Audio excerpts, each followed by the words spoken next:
বিটিআৰত আৰু অধিক পুঁজি আহিব ভাৰত চৰকাৰৰ পৰা এই পুঁজিবিলাক খাই পেলাই চব শেষ কৰি দিব আমাৰ মানুহবিলাকে একো নাপাব সেইকাৰণে ৰাইজ আজি আমাক কি লাগে আমাৰ জনসাধাৰণে কি বিচাৰে বিটিচি চুক্তি হোৱাৰ লগে লগে 2003 চনত বড়োসকলে ভাবিছিলে আমাৰ ভাল দিন আহিল গোৰ্খাসকলে ভাবিছিল আমাৰ ভাল দিন আহিল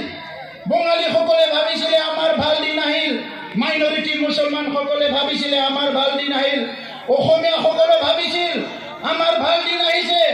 এই কাৰণে যোৱা 17 বছৰত যেনেকৈ নহওক বিপিএফকে ক্ষমতালৈ বহালে যিমান ভোট লাগে বিপিএফক দিলে কিন্তু ইয়াৰ বিনিময়ত বিপিএফে 17 বছৰ জাতি জনগোষ্ঠীক ঠগালে ঠগাৰ বাহিৰে একো কাম কৰা নাই ইচ্ছা কৰিলে আজি অসমীয়া ভাষাৰ সংস্কৃতি উন্নয়নৰ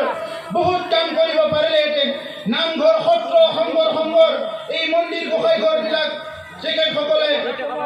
সজাই পৰাই ধুনীয়াকৈ আগুৱাই লৈ गिबियावनो नोंथांमोननि चेनेल साफ्रोमबो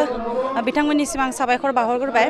दिनै जोङो सुक्लाय सेरफां समस्तियाव फैदों आरो बेवहाय जोङो नुदों सुबुं गौमा जि बिखाल जनसभा लादों बेवहाय जोंनि इउपिपिएल हानजाखौ मोजां मोननाय साफ्रोमबो रायजो राजायानो सुक्लाय समस्तिनि बिथांमोना ओंखारदों आरो बेनि गेजेरजों जों मिन्थिनो हायो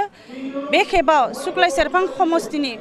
बियाबनि बिजाथि हिसाबै प्रदीप नार्जारी बिथाङानो 100% गोबां भट लानानै देरहागोन 30निख्रुइबो बांसिन लाना देरहागोन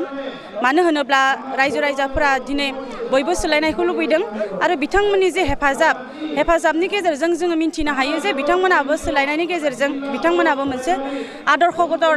राजखान्थि हिसाबै बिथांमोना मोजां सासे दैदेनगिरि नागिरदों बिथांमोना लुबैदों गावनि अधिकारखौ जाहाथे इउपिपिएल हानजा देरहानाय लोगो लोगोनो बिथांमोनाबो जाहाथे अधिकारखौ लानो हायो जायनि थाखाय बिथांमोना आगुवायबोदों ओंखारदों आरो बिनि थाखाय जोङो इउपिपिएल हानजा जानानै साफ्रोमबो रायजो राजाखौ 40टा समस्तिनि रायजो राजा बिथांमोननिसिम आं गिबियावनो साबायखर बावहरबाय आइजो होनोब्ला दिनै जोङो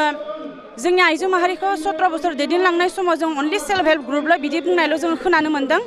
नाथाय जोंनि आइजो माहारिनि सिनायथिया अनलि सेल्फ हेल्प ग्रुपल' नङा मानो होनोब्ला दिनै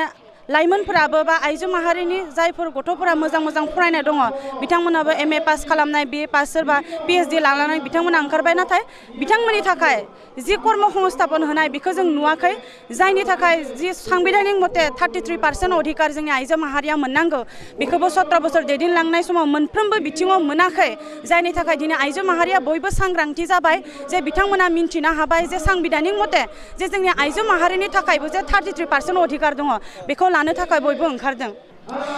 अनजलि दैमारी आब' बिथाङा गावनि सायावनो कनफिडेन्स गैया मानो होनोब्ला बिथाङा बोजोबनि आफादगिरि हिसाबै बिथाङानो सानसे समाव जोंनि आइजो माहारिखौ दैदेनलांदोंमोन दा बे समाव बिथाङा जुदि जोंनि आइजो माहारिनि सोरबा सासे मोजां हानजाया जुदि हेफाजाब खालामनो ओंखारबोदोंब्ला बेवहाय जुदि बिथाङानो जुदि नेगेटिभ साननाय दङब्ला बिथांनि सायाव जोंहा इउपिपिएल हानजानिफ्राय आं बुंनो नागिरदों एज ए CWC हिसाबै जे बिथाङा जोंनि आइजो माहारिनि जौगानायखौ लुबैयाखै मानो होनोब्ला गिबि खेबावनो बिटिआर एकर्डखौ जोंनि इउपिपिएल हानजाया मोजाङै जाफुंहोगोन होननानै बुंदों आरो बिथाङा सानसे समाव बिथाङानो प्रफेसारमोन फोरोंगिरिमोन दा बै समाव जोंनि लाइमोनफोराबो कुइसना फैदों सासे फोरोंगिरिनि साननाया मानो बेले बेजे मानो होनोब्ला बयबो साननो हानाय केपासिटिया दङ फरायनो हानाय रोंखानाय राखानाय जाबाय दा बिथांमोनखौ जुदि जोङो सोरबा सासे जुदि फुस्लायनो नागिरोबा बेवहाय डक्टर अनजलि दैमारी आब' बिथांनि सायाव जोंहा रोखायै जोङो बुंनो नागिरो जे बिथांनि सायाव रावबो फोथायनाय गैया आरो जोंनि इउपिपिएल हानजानिफ्राय गभर्नमेन्टनि हरनाय आसुनि बायदियै सेल्फ हेल्प ग्रुपनो 75,000खौ जोङो इउपिपिएल हानजानिफ्राय होखागोन होननानै जों आखायाव लाखादों आरो बिनि थाखायनो जोंहा मोनफ्रोमबो समस्तियाव 40टा समस्तियाव जोंनो गिदिंगासिनो दङ आं थांगासिनो दङ सेल्फ हेल्प ग्रुपनि आइजोफोरखौ लानानै जों सावरायलायदों दा बिथांमोना सिगाङाव मा स्किमखौ मोनबावदो दा मा मोनाखै जायनि थाखाय जों इउपिपिएल हानजाया बिथांमोननि थाखाय जोङो सेल्फ हेल्प ग्रुपाव थांनानै स्किमफोरखौ होनायनि गेजेरजों माबायदि ट्रेनिं कचिं सेन्टार बेफोरखौ होनो हायो जायनि थाखाय जों ओंखारदों आरो सेल्फ हेल्प ग्रुपनि थाखाय जोंहा मोजाङै बिथांमोनानो आइजो माहारियानो ओंखारबोदों आरो बे हेफाजाबनि गेजेरजों बिथांमोननि थाखाय जोंहा सेल्फ हेल्प ग्रुपनो जि 75,000 होगोन होननानै बुंदों बेखौ जोंनिफ्राय होखानाय जाखागोन